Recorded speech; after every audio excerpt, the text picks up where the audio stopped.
Yeah, ladies and gents, vacations are back. It's time to hop back on these cruise ships, and we're going to talk to somebody who has a lot of experience in that space. So here we go, ladies and gentlemen. Happy Tuesday, and let's get this show on the road. Shut up and sit down. The Business Bros Podcast was created for you. Learn from the business professionals who come to share their stories. Find out what's working in business, on social media, what's hot and what's not, straight from the mouths of successful entrepreneurs out there doing the real work. And now, welcome to another episode of Business Bros. Yeah. Drop the heat, baby. Yeah, all right, all you business pros out there. Before we jump into the show, just a quick reminder to please subscribe on whichever platform it is you're listening to us on today. Give us a like, give us a follow, subscribe, and drop a review. Help other like-minded business members find value from our awesome guests while we rise up in those podcast rankings. We'll sincerely appreciate every single one of you for it. And if you want to be a guest on the show, we'd love to have you on to learn from you as well. Go to www.businessbros.biz, schedule your time, and don't forget to follow us on all our social medias at Business Bros Pod. All right, everybody, we're so excited and honored to bring yet another incredible guest to the Business Bros Pod. If today's guest has learned one thing over the past 30 years of managing some of the largest, most luxurious cruise ships in the world, it is that perfect is not the goal. It is only the beginning. Our guest spent much of his career living among his customers, clients, and co-workers out there on the open seas. And what he learned was that when companies approach customer service with the intent to exceed customer expectations rather than just meet them, higher levels of customer satisfaction, retention, loyalty, and repeat business can be expected. Repeat business and customer loyalty are the difference between success and failure. And with some help and guidance from our guest today, you can be sailing in your own sunset with a ship full of loyal customers too. Joining us today from Fort Lauderdale, Florida, author of Repeat Business Inc. and the More Than Perfect Customer Service Model, welcome to the show, Paul Rutter.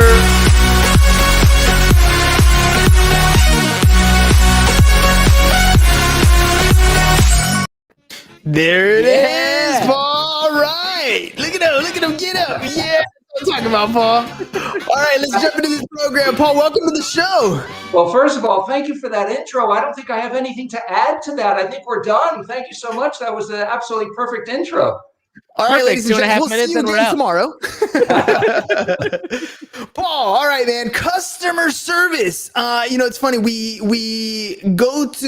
I've been going through a lot of advertising things, right? And people often in advertising talk about the features that this thing is going to offer, but an experience is completely different. You may not have the best product, you may not have the best food, but if you can provide a customer with an amazing experience, they talk about it forever. What's been your experience in customer service? Well, if there's one thing that the past year has told us is that businesses cannot compete on price alone. There's always going to be somebody just a click away that is cheaper than you or is lowering their price. And so businesses today really need to compete on service and the customer experience. There's an old saying out there that people remember the service a lot longer than they remember the price. And so you really have to create what we call in our industry memories. So let me tell you, I come from the hospitality industry, I come from the travel industry, and most importantly, I come from the cruise industry where I've worked on board, as you mentioned, some of the largest and most luxurious cruise ships in the world. And the cruise industry is very unique because we are one of the few businesses where we live with our customers 24 hours a day, 7 days a week. I don't know if you guys have taken a cruise before, if you've been on board a ship, but if you have, and I'm sure your listeners have, we live with our customers. We can't get away with them, get away from them, which we don't want to, but we couldn't if we wanted to. So the largest cruise ships in the world have over 6,000 guests on board. They have over 2,000 crew members on board. So over 8,000 people in a metal box in the middle of the ocean. What could possibly go wrong? And so we have to have policies and procedures in place for just about anything and everything. And so I always ask when I talk to land-based businesses, what if you had to live with your customers? Would you treat them any differently? Do you have policies and procedures in place to cover just about anything that may go wrong? So before the pandemic, customer service was important, but now customer service is just one part of the whole customer experience. People want to know that if they do business with you, they want it stress-free. They don't want to stress out with anything doing business with you from the moment they think about doing business with you. And so if there's one thing this pandemic has taught us, or should have taught us, is that you cannot compete on price alone. Service is so much more important. It really is the new marketing, and it's the new advertising. That's how you make a name, by having your customers do all the marketing for you. It's different though when I think of what customer service is from a business owner standpoint than when I think of it from a customer standpoint. And you've been on a ship, 8,000 people on a ship. Tempers tend to flare. Alcohol gets in the mix. People are having a good time mixing up. There's always situations that come up. What are some of those things that as land-based businesses, we can kind of learn from what you're already doing when dealing with customers 24 hours a day to help kind of bring an experience that they're looking for? Because we all think as a business that we have a good customer experiences, but what is it that separates an actual experience that people remember and talk about versus an experience that you think was cool because they paid, but not necessarily is something that they're going to come back to? So let me approach that from a few different areas. First of all, there was a survey a few years back where they surveyed business owners and asked them if they felt they delivered excellent customer service. And 81% of business owners, C-suite executives, senior executives, 81% said that they felt their business delivered excellent customer service. They then went to the customers of these businesses and asked if they felt they received excellent customer service. And I don't know if you want to take a guess at what the answer was, but the customers, only 8% of the customers felt that they received excellent customer service. So there's a real big divide about what the owners think that they're providing and what the customers think that they're receiving. So the second part of your question was, what can we do on board from living with our customers?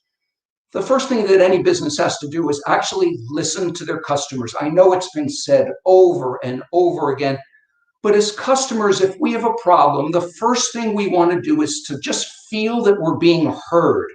We don't want to repeat a problem over and over again to maybe the first person we come in contact with, and then they have to go to their supervisor and I have to repeat the problem all over again. People just want to be heard, and they want their problems or their concerns. They want to feel that somebody's listening and will take them seriously and will take care of that problem in a timely manner. And so on board, that's one of the things that we have to do. On average, if a customer has a problem, they only want to speak for 2 minutes. That's it. Let them speak. Let them get it off their chest. Listen, show some empathy to the customer. They just want to feel that they're being heard. And then, of course, you have to follow through. On board a ship, if we don't follow through, they're right there in front of us. So if they, let's say, have a problem with their air conditioner in their stateroom isn't working, and we say, okay, we'll have it fixed in 30 minutes. Well, if 4 hours go by and it's still not fixed, we know they're going to be standing right in front of us again. So we need to follow up and follow through and make sure that we're doing the things that we promised, or the things that we said that we're going to do to the customers. That idea of being heard, I think it works in two ways. We focus our attention, at least with our business, on video testimonials, getting people to say amazing things about the experiences that they've had with the different businesses that they've worked with. Now, a video testimonial can go both ways in this case, right? What you just described right there, if somebody, asked to repair their AC and you said 30 minutes and it became 4 hours, it doesn't matter that the AC was fixed. The experience was not that great because you set an expectation of 30 minutes and you failed by making it 4 hours. You're going to get a video testimonial, especially today, an Instagram story. I'm still waiting. It's hot in here and they said they were going to fix it. Those are negative things that we are going to get back. In a world today where everything is captured on video, where every moment is shared, How much emphasis are cruise ships and different businesses, how much should they be focusing their attention on getting and capturing good video testimonials and good content for their clients versus kind of letting the ball drop and getting some of that negative marketing that nobody ever wants? Well, it's funny you bring that up because I don't know how much you follow, the cable news. Cable news loves when something goes wrong on a cruise ship because they get the passengers who are on board at the time actually on their shows telling everybody about either, they've come down with the flu or there was a fire on board. And so they play up all the negative aspects. And so it's a concern for us. We know what the world is today and how social media and technology is playing into that.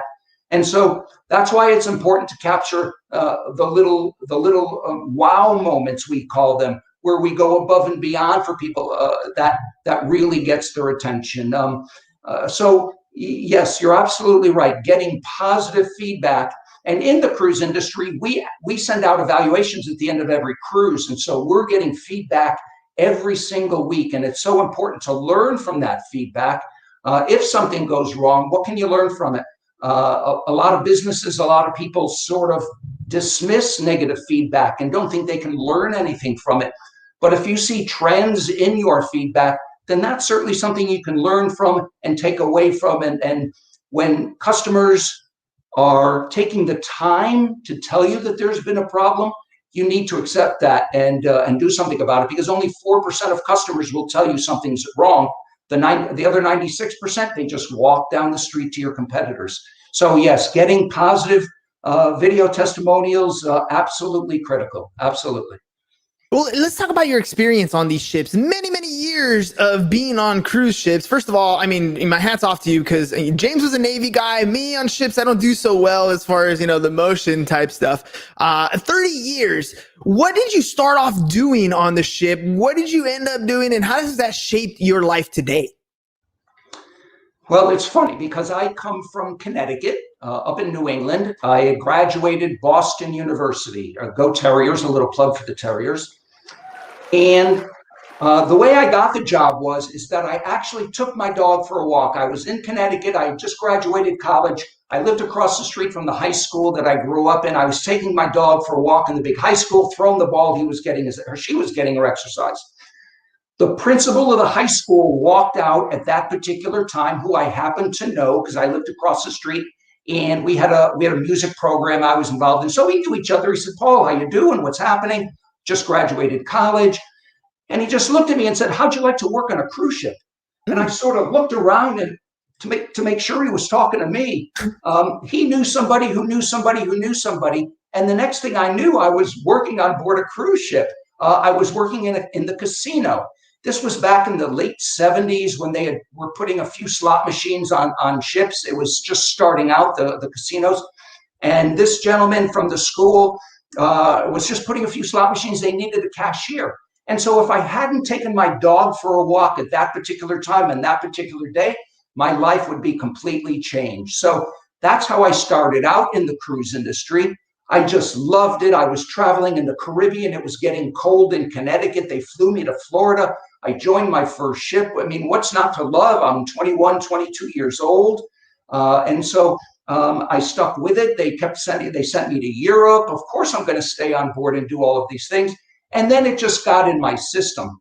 And then I could see different jobs around the ship and different positions. And I always was gravitated towards cruise staff and the cruise director, the gentleman who's on stage. He hosts all the entertainment, hosts the big activities, really the liaison on board between the company and the guests. And I was gravitated towards that position. And about 30 years ago, became a cruise director and have stuck with it ever since. And it's just been a fascinating career. And I just, it's once it gets into your blood, it's kind of hard to get out. Oh, absolutely. I mean, that's one of the things I do remember from being on the cruise ship is that hype guy, that guy at the beginning that gets the party started. There's so many people who are nervous when they get on a ship. They're nervous because they haven't been on a vacation in a while. They're nervous because they're going out to sea. They're nervous because they have kids and they don't know what to expect. And so you get on the ship and you first take off.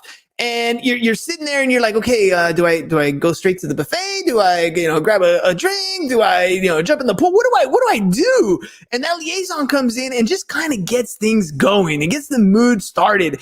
And I don't know if you guys ever sleep. Like, what happens on a ship as a director? I mean, are you the orchestra guy? Like, you're like, okay, next is we get things going over here. Next is this party. Do you have it like all mapped out and you kind of get to pick and choose, or are you kind of going off the? I imagine you're not going just off the cuff here. You have things squared away. Can you walk me through what that position entails? Sure. Well, as the cruise director, my team is in charge of activities and entertainment, onboard activities and all the entertainment. So I have a great team. So on the last ship I was on, there was 150 people that reported just to me. And that included the cruise staff that run all the activities, the youth staff that take care of we had 10 youth staff took care of the program, 25 people on the sports team. We had all the bands and the musicians. We had about 45 singers and dancers that were in the production shows on the ship. We had 2 different production shows. So there was about 150 people. So I have some senior staff members who run their own divisions. They report to me, and then I report to the hotel director. I'm a division head in charge of what's called the cruise division. And so we're considered the fun people. We do all the great activities, the trivias, the bingos, the dance classes, the theme nights, all the sports paraphernalia and the sporting games and equipment. We have what's called iFly simulated skydiving. We have rock climbing. We have flow rider surfing. So these newer ships have just so many options for people that it just is really an unbelievable time. And then, of course, we have great shows at night. So I host the shows every night, and then I host a few activities during the week. But I have a great team who does most of the work. And we get a few hours of sleep every night, whether we need it or not. So, our goal is to create memories for the guests. That's what we do. We create memories. And our goal is to create such an exceptional experience that exceeds expectations, that our guests will book their next cruise before this cruise is over. And that should be the goal of every business, is making sure that your customers are coming back to you and not even thinking about going to your competition. And so that's our goal. And we have a person on board who will take those bookings. And we have found out that 98% of the people that give us a booking and give us a small deposit take their next vacation with us, 98%. So what if land-based businesses knew that 98% of their customers would come back because they had such a great experience with them? Because that's what it's all about, is getting your own customers to come back to you over and over again. All right, I want to kind of use this little time here to kind of go back in time. You're 21 years old on a cruise ship, and you kind of mentioned how your job, and back then was cashier, but now your job is to make sure that there's a great customer experience. As a 21-year-old, though, I mean, doing a cruise ship, you kind of, while you're single, kind of ready to mingle type thing as well. Are there any rules that you had to abide by when it comes to being a passenger versus being part of the crew? And that kind of push off that, what are some of the things that you get people who are kind of timid or laid back? Do you kind of push them past their limits to make them a little more comfortable and have a little more fun? So to answer your first question, when I first started in the industry, we were encouraged to, how can I put this nicely, socially fraternize with the guests to make sure that they had a good time. It was funny because on the ships that I work on, Americans are the minority. There's very few Americans on board. So when you might have American women coming on board with an Italian waiter or a French waiter, I mean, they just go head over heels. So to answer your question, when I first started in the 70s, we were encouraged to fraternize with the guests. Now, no, it's off limits. It's immediate dismissal. Yes, you can talk to them. Yes, you can be nice to them. Yes, you fraternize, you can socialize with them. But other than that, no, everything else is off limits now, only because of lawsuits that happened in the past and rumors that started. So now, no, we're not. It's hands off. So unfortunately, To answer your other questions, yes, we try to push people to get involved. We never want to go overboard. If we have certain singles activities, or if there's a trivia, we'll try to get them on the same team together so that it's team trivia, and we try to get that. So more and more, we know that the singles are a big demographic for us, and so we look out for them. We have singles get-togethers throughout the cruise. All right, Paul, tell me a little bit about Paul Rutter Speaks. What am I going to find if I go to your website? What are you doing these days in that space? Well, first of all, appreciate your asking. I'm just going to get a sip of your water. Oh, yeah, absolutely. Mouth runs dry sometimes. Absolutely. I know I'm doing a lot of the talking here, so I apologize in advance. But so on the website, I do have my book that I wrote a few years ago, Repeat Business Incorporated, The Business of Staying in Business. It's just 50 tips and strategies, very simple read about what businesses can do today to keep their customers coming back tomorrow. It's pretty much everything we do on a cruise ship. I also do keynote speaking. I do coaching. I do half-day seminars, full-day seminars. I do have what's called the More Than Perfect Customer Service Model, and that is really a deep dive into the customer service that a company provides for customers. And then I have a new book coming out at the end of this year. It's called You Can't Make This Ship Up. It is my 40 years of life at sea and all the different stories and what land-based businesses can learn from the absolutely crazy stories that have happened on board the ships over the years. So, and I should say, if people sign up for an email list, they get a free ebook, a customer service strategy ebook that is free to download. So please make sure you check it out, and I really appreciate that. All right, ladies and gents, you heard that. Repeat business. That is where your gold lies. That's where your residual lies. That's what you want to do. And might as well take notes from somebody who's already been doing it for many, many years. PaulRutterSpeaks.com. All right, Paul, I wanted to ask you about, it's kind of a transition in the sense that you're on a ship, now you're on land, you're doing public speaking, you're focusing more on business versus entertainment. What's that shift been like? And then after that, you got to tell me, you can't make this ship up. You got to tell me a story from there. Okay. So to answer your first part about what it's like now being on land, I met my wife on a ship. She worked on board. This was in the early 90s. She worked on board. I worked on board. We've been married 26 years. This year and a half that I've been home is the longest we've ever been together at any one time.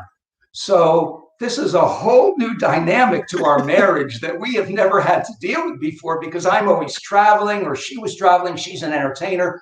And so that's a very unique dynamic, is for me to be home for a year and a half so far. So that's been very interesting. You had to figure out, she loves you. You just had to figure out if she likes you, right? Exactly. Oh, we've said that before. Have you been in the room? Because we've actually said that before. To give you an example from the book. So we do lots of charters on board our ship, full ship charters, really a company or a business, or we do music cruises. But one time we had a charter on board that was a clothing optional charter, which means the ship was chartered by nudists. Oh. And so 12 miles after we sailed from port, when we're in international waters, 12 miles out, people could just take their clothes off completely naked around the ship. And so that was very interesting for me as a cruise director. You know how they say that if you're nervous speaking in front of people, just imagine them naked? Well, what happens when you go out on stage and they actually are naked right in front of you? It was a very interesting cruise, very interesting dynamic. Oh, man, your jaw had I just can imagine. All right, ladies and gentlemen. Some people just need to keep the clothes on, though, right? Well, I mean, come on, man. I gotta figure the dancing had to look a little bit different. The activities had to be a little bit different. The application of sunscreen had to be a little bit different. I mean, that was that. Tell me a little bit about how you felt hopping on stage and doing the activities. How long did it take you to get acclimated, or did you just follow suit, win in Rome? Well, no, I'm happy to say that all the crew kept their clothes on, which is a big relief. We knew about this cruise for about a year, and so we had been planning. Now, this company is very smart. This company, that's all they do is do clothing optional charters. Ours was the 25th time they had chartered a ship. And so basically they pay us a set fee, and then they're responsible for selling the cabins, and we'll go anywhere within that week or however they chartered for. They can set the menus. They have a waiting list a mile long. They charge top dollar. They have found a little niche that they are just taking advantage of. It's really an incredible universe that we knew nothing about. But there's a big society of clothing optional. What's the word I'm looking for? Clothing Groups. optional enthusiasts Enthusiasts. who are very happy. These are military people. These are corporate CEOs who were on board. These are, it was incredible. So the one thing I did learn was how to maintain eye contact, eyes up. So, but it was a great, and they were very professional. I mean, you always have towels. We have fresh towels around the ship. Nobody ever sits on furniture, directly on furniture. There were some places you had to be dressed, like the main dining room and things like that. But for me, it was fascinating. I looked forward to it. There were lots of different cultures on board. When we work on board, as I was saying, Americans are a minority. So, but there are other cultures. There's 60 or 70 different countries represented amongst the crew on board. So you have people that are not used to this sort of behavior. So it was a little different that way. They had to get used to that. And if they were offended, they were able to get off the ship and go to another ship for a week. But those are some of the things that happen. I mean, we've had weddings planned during hurricane season. I can go on and on about all the great stories that have happened on board. What's in the future for you, Paul? I mean, at some point, you need to come back to land, or at some point, maybe you're like, you know what, I'm gonna die on a ship. I heard ships have morgues anyways. I might as well, keep doing this because I love doing it forever. Or do you have something planned for the future? Well, if you were to ask my wife, she would say, yeah, just keep going back. No, I'm joking. Yes, I'm sort of winding down. I'm on the downward slope. That's why I've written this second book. I have done some speaking on land. I'm, getting towards retirement. I don't want to retire. I still love it. I work 4 to 6 months a year. The last 2 years before the pandemic, I was in Asia. I was sailing out of China and Japan and Korea. I mean, you can't replace those experiences. So I'm willing to do it as long as, the good Lord gives me good health to do it. And I still enjoy it. So it'll be a few more years, and then maybe I'll wind down and maybe do some speaking on land, and then just do a lot of volunteer work and a lot of charity work. All right, Paul, one more time. How can people get a hold of you, get a copy of your books if they're looking to learn more about what you do? Yeah, again, paulrutterspeaks.com. I'm on Facebook. I'm on LinkedIn. I'm on Twitter as well. The new book, You Can't Make This Ship Up, is not yet available. We are going to have a pre-order campaign coming down the road in a few months. But again, just sign up for the email over at paulrutterspeaks.com, and we'll keep everybody informed. Perfect. All right. Speaking of customer experience, your episode 764, I'm hoping that we provided something of a unique experience for you when it comes to podcasting. Can you do me a favor, since we are in the testimonial business? Let me know what your experience was like on the Business Bros podcast. Well, I've been doing a few podcasts, and I have to say this is absolutely wonderful. I love your enthusiasm here. Your questions were spot on. You've obviously done your homework. And this was just an absolutely wonderful time. Great being with the Business Bros. Oh, man. All right, Paul. Now, I'm going to ask you, how cool would it be to have people who have read your book come back to you with nothing but great things to say about you? That would be, that's the goal. That's the ultimate goal.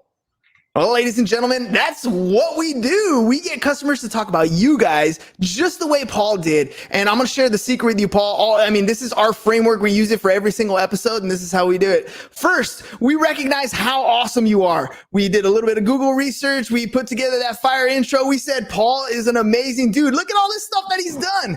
Then we had you on the show, and we asked you more about the awesomeness that you are. And you shared with us some amazing stories, including a nude trip. That tripped me out. All right, ladies and gents, right?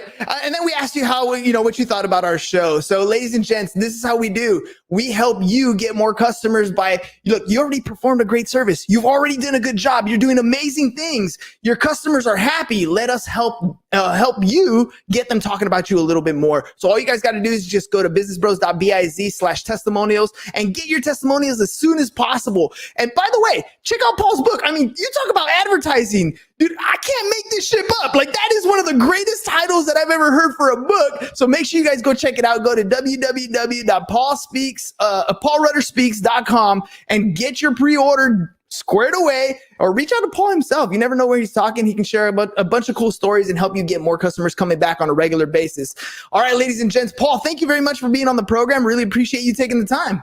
Nice. Thank you. What a great joy being with you. Really had a great time. Thank you.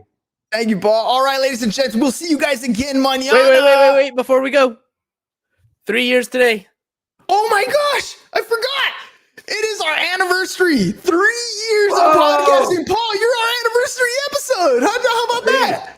Three years of podcasting. I got to share this quick story with you, Paul. 3 years ago, I dragged James into podcasting. I said, look, dude, we're going to do this thing called podcasting. He was like, what? I was like, yeah, we're going to do it every day. He's like, okay. I go, and we're going to do it for at least 3 years. And the goal was today. Today is the final episode forever. It's all over. So all you have are booked up 8 weeks in advance.